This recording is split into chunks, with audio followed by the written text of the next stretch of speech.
하나님 말씀 창세기 37장 1절에서 11절의 말씀입니다. 37장 1절에서 11절의 말씀 우리 한 목소리로 같이 읽도록 하겠습니다. 37장 1절입니다. 시작. 야곱이 가나안 땅 곧 그의 아버지가 거류하던 땅에 거주하였으니 야곱의 족보는 이러하니라. 요셉이 17세의 소년으로서 그의 형들과 함께 양을 칠 때에 그의 아버지의 아내들 비라와 실바의 아들들과 더불어 함께 있었더니 그가 그들의 잘못을 아버지에게 말하더라.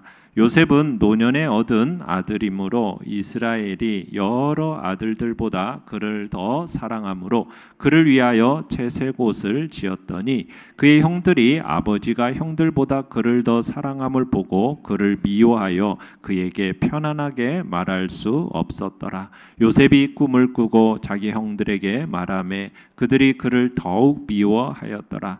요셉이 그들에게 이르되 청하건대 내가 꾼 꿈을 들으시오. 우리가 밭에서 곡식단을 묶더니 내 단은 일어서고 당신들의 단은 내 단을 둘러서서 절하더이다. 그의 형들이 그에게 이르되 내가 참으로 우리의 왕이 되겠느냐 참으로 우리를 다스리게 되겠느냐 하고 그의 꿈과 그의 말로 말미암아 그를 더욱 미워하더니 요셉이 다시 꿈을 꾸고 그의 형들에게 말하여 이르되 내가 또 꿈을 꾼즉 해와 달과 11별이 내게 절하더이다 하니라. 그가 그의 꿈을 아버지와 형들에게 말하매 아버지가 그를 꾸짖고 그에게 이르되 내가 꾼 꿈이 무엇이냐 나와 내 어머니와 내 형들이 참으로 가서 땅에 엎드려 내게 절하겠느냐. 그의 형들은 시기하되 그의 아버지는 그의 말을 간직해 두었더라. 아멘.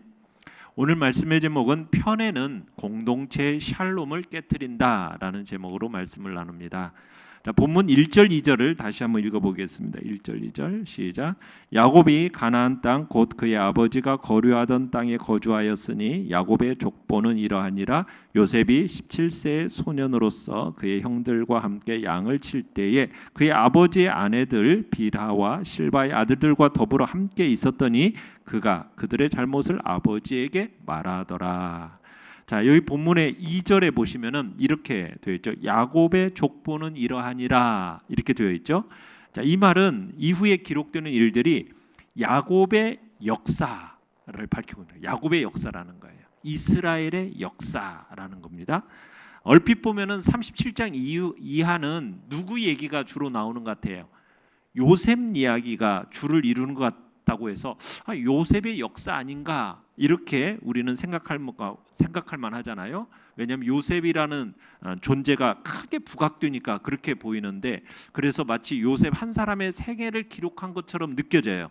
그런데 이 요셉만의 이야기가 아니라 야곱의 12아들들의 이야기입니다.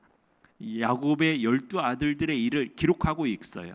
그래서 이건 어떤 요셉이라는 개인의 역사가 아니라 이스라엘 전체와 관련된 역사로 보는 겁니다.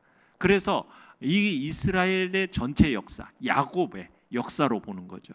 그래서 이 야곱의 역사는 결국 아들 요셉이 이제 17세 때 일을 서술하는 것으로부터 이제 시작이 되고 있는 겁니다. 그러면서 이제 요셉의 이야기가 1절에서 보는 것처럼 요셉이 아버지 야곱과 함께 그의 조상들이 거류하던 가나안 땅, 그 가나안 땅에 거하는 것으로 이제 요셉의 이야기는 시작이 됩니다. 자, 요셉은 누구와 함께 주로 같이 지냈다고 얘기하고 있습니까? 2절에 보면은 아버지의 아내들 빌하와 실바의 아들들과 함께 양을 치면서 자주 형들하고 함께 지냈는데, 근데 이 요셉이 하는 일이 주로 뭐였어요? 그 형들의 좋지 않은 소행을 아버지에게 고자질하는 것, 그게 요셉의 행위였어요. 그러니까 형들의 행동을 지켜보다가 조금이라도 문제가 될 만한 짓이 발견되잖아요. 그러면 어떻게 했다라는 거예요? 그대로 아버지한테 가서 일러 바쳤다는 거예요. 그러니까 야곱은 요셉에게 든 정보를 사용해서 어떻게 했겠어요? 그 형들을 혼냈겠죠. 책망했겠죠. 그런 일을 했을 거예요. 근데 이게 야곱이 좀 깊이 생각했다면 오히려 누구를 나무래야 돼요? 요셉을 나무래야 돼요. 왜요? 이런 일이 지속되다 보면 어떤 일이 발생하겠어요? 요셉하고 형제들과의 관계가 깨질 수밖에 없다라는 것은 불보듯 뻔한 일 아닙니까? 게다가 지금 요셉하고 이 형제들 사이는 어떤 관계예요? 한 뱃속에서 나온 게 아니잖아요. 이복 형제들이란 말이에요. 이복 형제들. 그러니까 야곱의 이런 행동은 조금만 좀 주의를 기울인다면 형제들 사이에 이런 일로 인해서 더욱더 큰 금이 가게 될 거라는 거, 이 결과를 초래할 거라는 것을 알 수 있는 거예요. 그러니까 형제들의 입장에서 보면 요셉을 어떻게 생각했어요? 저놈은 아버지의 앞잡이야, 이렇게 생각할 거 아니겠습니까? 그러니까 자녀들에게 어떻게 보면 무감각한 야곱의 이런 처사가 형들과 요셉 사이를 갈라놓는 그런 일을 만들게 된 겁니다. 자, 거기다가 내용 관찰 문제 1번을 보시면 야곱은 노년에 얻은 아들 요셉이 어떤 옷을 지어 입힙니까? 야곱이 지금 요셉을 다른 아들들보다 더 사랑해서 그에게 특별히 채색 옷을 지어 입혔어요. 채색 옷. 자, 3절을 읽어보죠. 3절 시작. 요셉은 노년에 얻은 아들이므로 이스라엘이 여러 아들들보다 그를 더 사랑함으로 그를 위하여 채색 옷을 지었더니, 자, 이게 보면은 야곱은 요셉을 지나치게 편애했던 거예요. 편애. 예. 그러니까 다른 아들들보다 노년에 얻은 아들이다라고 생각이 되어져 가지고 더 그를 더 사랑했다고. 그러니까 그 사랑의 표현이 어떤 식으로 표현된 겁니까? 요셉에게 다른 아들들보다 더 좋은 채색 옷을 지어 입힘으로 표현된 거예요. 이게 평상시에 이 채색 옷이라는 것은 평상시에 사람들이 입는 평상복하고는 아주 초월한, 아주 귀하고 좋은 그런 옷이에요. 소위 왕족이나 입을 법한 그런 옷이었다는 얘기입니다. 그러니까 야곱은 요셉에게 이 옷을 입혀줌으로써 어떤 것이 뭐냐면, 이 요셉이 내 후계자야. 내가 이 요셉을 통해서 너희들, 네 형제들을 다스리게 할 계획이야. 이것을 마음에 두고 있었던 것으로 보여지는 거예요. 이게 그러니 형제들의 마음에 굉장한 분노를 사는 일이 되는 거죠. 요셉이 고자질하는 것도 지금 그냥 굉장히 마음이 불편하잖아요. 그런데다가 지금 아버지의 편애 속에서 막 옷도 왕족 같은 옷을 입으면서, 그러니 얼마나 마음속에, 형제들의 마음속에 분노가 일었겠어요. 그 분노가 요셉에 대한 폭력으로 결국 폭발하게 되는 겁니다. 그런데 이 야곱이 요셉에게 입혀준 이 옷이 결정적인 역할을 하게 되는 거예요. 그러니까 요셉에게 값비싼 특별한 옷을 입혀가지고 형제들 중에서 으뜸이 되게 하려고 했던 이 야곱의 심정은 뭐 충분히 이해가 가요. 왜냐하면 요셉은 누구의 아들입니까? 야곱이 그토록 사랑했던 라헬의 큰 아들이에요. 그런데 이 라헬이 요셉의 이 동생 베냐민을 낳다가 죽었잖아요. 그죠? 그토록 사랑했던 여인이, 아내가, 그리고서는 아들을 낳다가 죽었으니 그 큰 아들인 요셉에 대한 마음이, 라헬에 대한 어떤 그리움, 또 고마움, 미안함, 모든 감정이 복합적으로 다 작용되면서 이 마음이 누구에게로 다 쏟아진 거예요. 요셉에게로 막 다 쏟아진 거예요.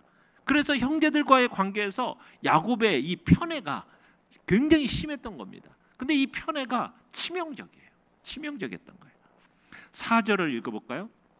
시작. 그의 형들이 아버지가 형들보다 그를 더 사랑함을 보고 그를 미워하여 그에게 편안하게 말할 수 없었더라.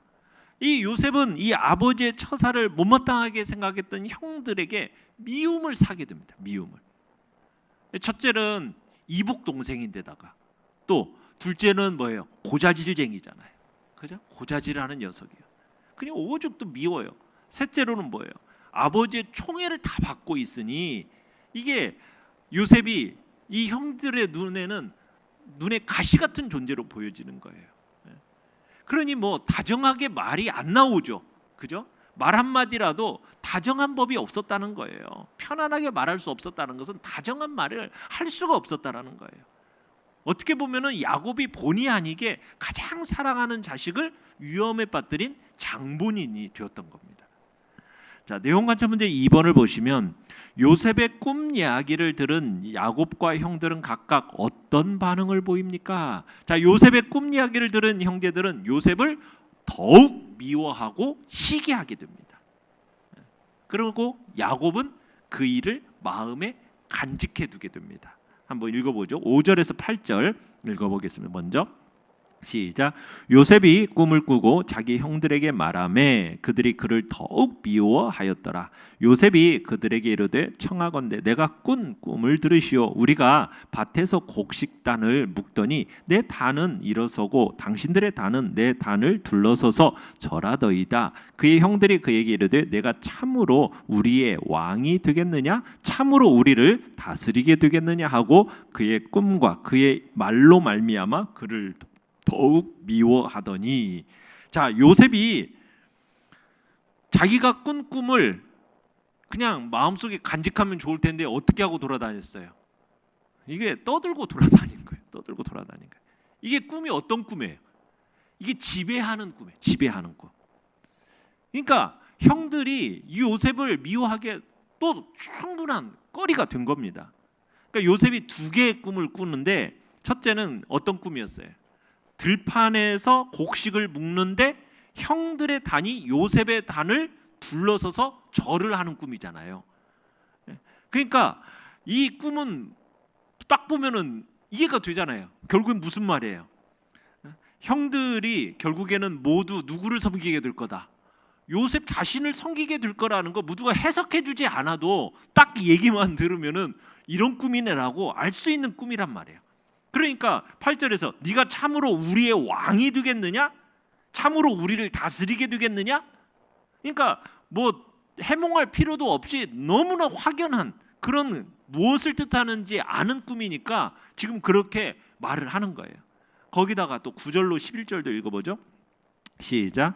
요셉이 다시 꿈을 꾸고 그의 형들에게 말하여 이르되 내가 또 꿈을 꾼즉 해와 달과 11별이 내게 절하더이다 하니라. 그가 그의 꿈을 아버지와 형들에게 말하매 아버지가 그를 꾸짖고 그에게 이르되 내가 꾼 꿈이 무엇이냐? 나와 내 어머니와 내 형들이 참으로 가서 땅에 엎드려 내게 절하겠느냐? 그의 형들은 시기하되 그의 아버지는 그 말을 간직해 두었더라. 자, 요셉이 두 번째 꾼 꿈 무슨 꿈이에요?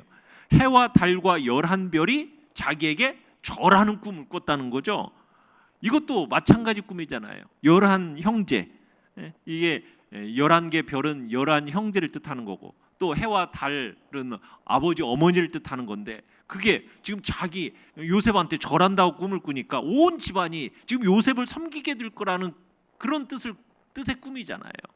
그러니까 이 꿈을 들은 형들이 생각할 때 이 버르장머리 없는 이 동생, 그의 교만함으로 간주하게 되는 겁니다. 이 형들의 입장에서 이거 굉장히 시건방진 동생 아닙니까? 그렇지 않아요?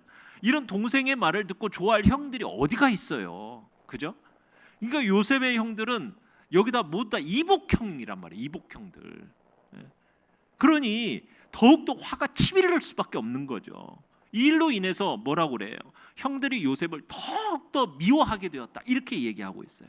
그러니까 이것을 두 차례나 기록하고 있잖아요. 5절과 8절에서 더욱더 미워하게 됐다. 이 꿈으로 인해서.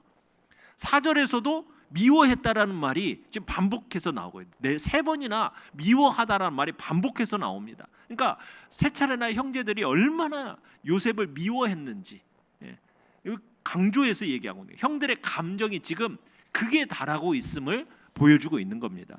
그런데다가 형들은 물론이고 이번에는 아버지 야곱까지도 이제 화를 내는 거예요. 네가 꾼 꿈이 도대체 뭐냐? 나와 네 어머니와 네 형들이 참으로 가서 진짜 땅에 엎드려서 너한테 절하겠느냐? 어떻게 보면은 요셉의 꿈은 집안의 모든 위계 질서를 그냥 다 엎어버리는 거거든요. 그러니까 이게 아버지의 입장에서도 당연히 화가 나는 겁니다. 나무랐어요. 그러면서도 야곱 같은 경우는 어떻게 했다고 그래요? 11절에 그 말을 마음에 두었더라. 이겠어요. 왜 그러냐면 이게 개꿈이 아니라 이게 하나님께서 앞으로 될 일을 보여주신 어떤 계시적인 것으로 야곱은 판단을 했던 겁니다. 그 사실 직감하고 마음에 담아두었던 거죠. 자, 연구와 묵상 문제 3번입니다. 성경은 왜 야곱의 편애와 형들이 요셉을 시기한 마음을 강조합니까? 자, 이 야곱의 편애, 결국 그리고 이 야곱의 편애와 이 요셉의 꿈이 결국에는 형제들 사이에 미움, 시기의 불씨가 돼요. 편애와 이 꿈이 결국에는 미움과 시기의 불씨가 되거든요. 그래서 결국 이 요셉에 대한 야곱의 편애 그리고 형제들의 이 시기의 마음이 결국에는 야곱의 가정을 어떻게 만들어 버립니까? 불행의 소용돌이에 휩싸이게 만들어 버려요. 그 야곱의 편애로 인해서 결국 요셉의 형들은 요셉을 막 미워하고 구박하게 되고, 요셉의 이 꿈 이야기는 형들에게 교만함으로 이렇게 딱 비춰지니까 이 일로 인해서 형들이 더욱더 이제 미워하는 그런 감정이 생기고 극도의 이제 감정이 그냥 막 폭발하는 상태까지 가게 되잖아요. 자, 그럴 때 이 꿈 이야기를 했을 때 아버지의 입장에서는 어떻게 했어야 됐을까요? 그냥 생각만 하고 넘어가면 안 돼요. 왜냐하면 분명히 형제들과의 관계가 어떻게 될 거라는 것을 분명히 불보듯 뻔하잖아요. 그러면 아버지로서 어떤 역할을 해야 돼요? 그것을 지혜롭게 좀 중재하면서 마음을 다독이는 일들을 해야 되거든요. 왜냐하면 형제들의 시기를 불러일으킬 거라는 걸 뻔히 아는데 부모로서 마땅히 어떻게 해야 되는지 이것 부분을 야곱은 좀 생각을 했어야 되는데, 결국에는 이게 결국 이 일로 인해서 눈에 가시같이 되어버리니까 나중에 어떻게 됩니까? 요셉을 팔아버리잖아요. 이스마엘 상인들에게 팔아버리는 그런 결정적인 이 계기가 되거든요. 그래서 결국 야곱은 어떻게 돼요? 죽음보다도 더한 슬픔을 겪어야만 돼요. 죽음보다도 더한 슬픔을 겪어야만 돼요. 그러니까 뭐 요셉이 팔리게 된 이면에는 요셉을 통해서 하나님께서 야곱의 일가를 애굽으로 이주시키고자 하는 하나님의 섭리가 있어요. 그렇지만 그 사건 자체가 일어나게 된 표면적인 원인은 뭐예요? 결국에는 요셉에 대한 야곱의 편애, 그 편애가 아들들의 시기로 이어지게 되고 미움으로 이어지게 되고 결국에는 이 끔찍한 일로 이어지게 되는 거거든요. 자, 느낀 점 4번을 보시면, 자, 요셉과 형제들 간의 갈등 관계를 바로잡지 않고 시기심이 커지도록 방치하며 편애한 야곱을 보며 무엇을 느낍니까? 결국 이 편애라는 것은 공동체의 샬롬, 평안을 깨트리는 역할을 한다는 것을 우리가 느끼게 됩니다. 그러니까 가정에서는 어떤 특정 자녀에 대한 편애, 이게 결국 다른 자녀들의 시기심을 불러일으키게 되고 그게 가정의 불화와 가정의 파탄의 원인이 되는 것을 느끼게 돼요. 이 가정만이 아니죠. 교회 공동체도 그러고 다른 사회 공동체 안에서도 누군가에 대한 편애는 결국 그 공동체를 어떻게 만들어요? 불행하게 만드는 겁니다. 파탄의 원인을 제공하게 되는 거예요. 특별히 자녀에 대한 부모의 편애는 자식들 간에 서로를 미워하게 만드는, 갈등을 일으키게 만드는, 그래서 결국에는 마침내 온 가정을 불행 속으로 몰고 가게 만드는 그런 일이 되는 거예요. 그런 면에서 볼 때 이 부모의 편애라는 것은 부모가 범하기 쉬운 무서운 죄악 중에 하나라는 것을 우리는 기억해야 되죠. 부모는 어떻게 보면 가정이 평안하고 자녀들 간에 화목하기를 원하잖아요. 그렇다면 뭐가 돼야 돼요? 모든 자녀에 대한 차별 없는 그런 공평한 골고루의 사랑이 베풀어져야 됨을 우리는 느끼는 거죠. 그렇게 돼야 돼요. 공동체 안에서도 마찬가지입니다. 서로 간에 끼리끼리가 되어서도 안 되고 서로 간에 어떤 편애와 그런 모습이 공동체 안에 있어서는 안 되고 골고루 서로 공평한 가운데 그런 아름다운 사랑의 관계를 만들어내는 것이 너무나도 중요함을 우리는 보게 되는 것입니다. 결단과 적용 5번입니다. 내가 누군가를 편애한 공동체의 평화가 깨진 적은 언제입니까? 가정과 교회 그리고 일터를 샬롬의 공동체로 세우기 위해 무엇을 실천하겠습니까?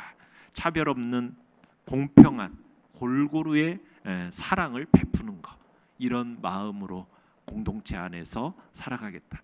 그렇게 공동체를 세워가겠다. 그런 결단이 있기를 바랍니다.